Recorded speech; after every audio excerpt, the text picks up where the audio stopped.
Hello everyone, my name is David Chartrand. I am the Minister for Métis Veterans in the Métis Nation homeland. Let me start off by again expressing my gratitude to all of those that worked so hard to get us into phase 2 of our launch of the Métis Legacy Fund. Now, it's important, I guess, you saw the first video, is to reflect a little bit back on where we are at and where we're going to be now and where we're going to be in the future. Well, as we all know, our Métis veterans were young boys and girls that all joined to help Canada and help those that were suffering in the world. And they did it on their own as a volunteer basis with a solid commitment upon their return, this country would take care of them. This country would give them an economic start. This country would ensure that they were not left on their own, because they were the military, they were one, as our veterans told us, they were a military of a team, a collectivity.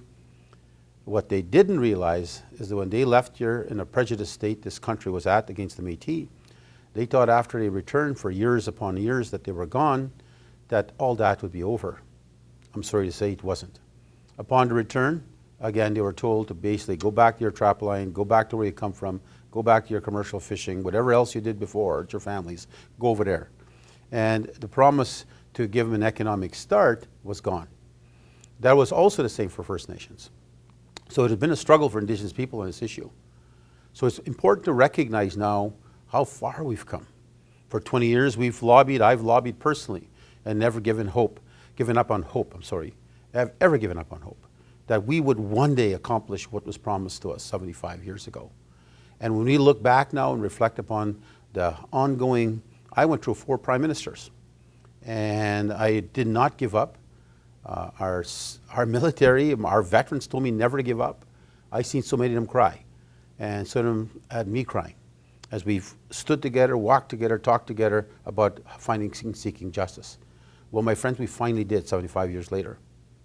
And since then, our number one goal was to try to quickly find all living World War II veterans. But that wasn't easy, because when they joined, they weren't allowed to classify themselves as Métis people or Métis Nation.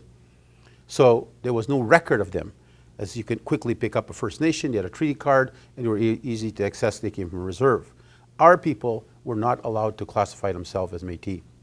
So the struggle we knew was going to be challenging. But I was so proud when we found our first veteran in, of all places, the United Kingdom, originally from Saskatchewan. He was 99 years old, Paul Delorme. And it was such a great honor to go there and give him his check personally, to see it in his face, and for him to say, I never thought this would happen.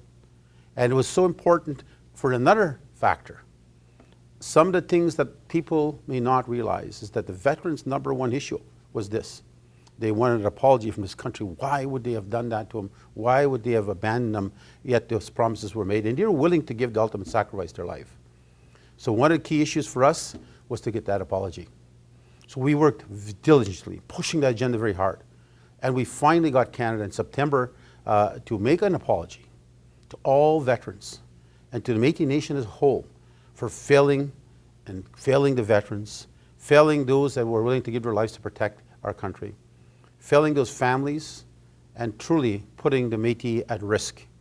Canada did a superb job on that part of coming to terms with clearly stating we need to apologize. And veterans wanted that so bad, and they got it. The sad part about it, many already had passed. But the good part of it is that families heard it.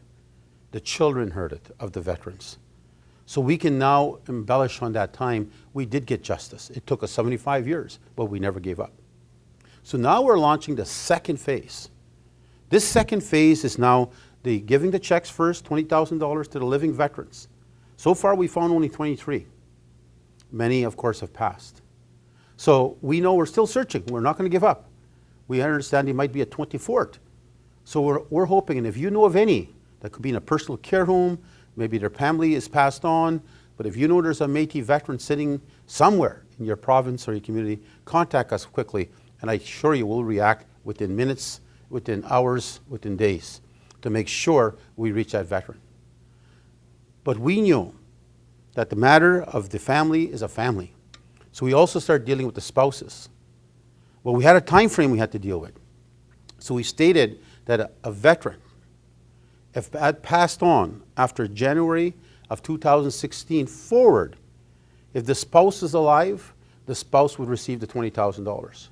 If the spouse was also gone, because we know they're in their 90s, some of them in their hundreds, we said then the children will get the $20,000 equally divided amongst them from January 2016 forward. But I'm telling you today here, as a minister, on behalf of our national president, Clement Chartier, on behalf of the Métis National Council, I am proud to say we're going to another phase where we are actually stating now that we will provide that compensation of $20,000 to any living spouse, no matter when that veteran passed away. That is a new announcement we're making, and I'm very proud of that. We are going to make sure we track down and we get your help to find these living spouses, and we will award them with a check of $20,000 as quickly as we can. But we're also stating from January 2016 forward to all the living children of the veterans that passed after January 2016 forward, we want to get your name. We need to know where you live. We need to contact you. You need to contact us so we can find you. We need to start a distribution of splitting up that $20,000 equally amongst every child. That's the model of equality, teamship, of a collectivity of our veterans. So we're going to make sure that every child after 2016 January forward will get an equal division of that $20,000. But we're not stopping there. We're coming now with our third phase. Our third phase is the commemoration now. We're setting up a legacy fund which will be there forever. The veterans gave their life, which would have been forever if they passed. Now it's up to us to keep that image, that memory, and that honor alive for them. So we actually are commencing phase 3. We are in the process of a commemoration application system where organizations, Métis governments, Métis locals, Métis citizens that are doing a commemoration of any sort that recognizes World War II veterans and honors them, they can apply to a fund that will be available. We estimate the fund to be an annual earnings of interest based on the legacy investment of over $1 million a year. So it'll be $1 million forever that we will be able to ensure that the legacy of our veterans are never forgotten. And I'm very proud to say that as the minister. And I know that every living veteran today is proud of that, and all those that have passed that watch over us are also proud of it, and so is their families. This legacy will stay forever with us, and that memory of the World War II veterans and the ultimate sacrifice they're willing to give will live on. So we're telling you, contact the MNC, get a hold of the MNC office. You can see it on our website here. Get over our staff working there, and we will get back to you as fast as we can. But be prepared. We're under COVID right now. It still challenges us. How do we get to you? How do we get the check to you? How do we find you? How do we help ourselves getting to you? We have some commercials coming on. So listen to those commercials. They're trying to set the stage of the next phase. And so I'm encouraging all those that are listening to this video now, if you're not a surviving veteran, you're not a spouse, but you know of one beside you, know one in the community, contact them. Or tell us the number, we'll contact them. Because we want to make sure we find everybody as quickly as possible. So let's not let COVID steal this great opportunity. We accomplished what we thought we'd never accomplish. It took us over 2 decades, but you know, in the Métis, we never give up. And always remember, the Métis government will always have your back. So to all the veterans out there, as a Métis veteran, I personally thank you again. I'm so, so proud to meet each and every one of you. And I'm looking forward to meeting the children. I'm looking forward to meeting the spouses, as we now honor them with something that should have been done 75 years ago. So be proud, be strong, and always believe in your Métis government. Thank you very much.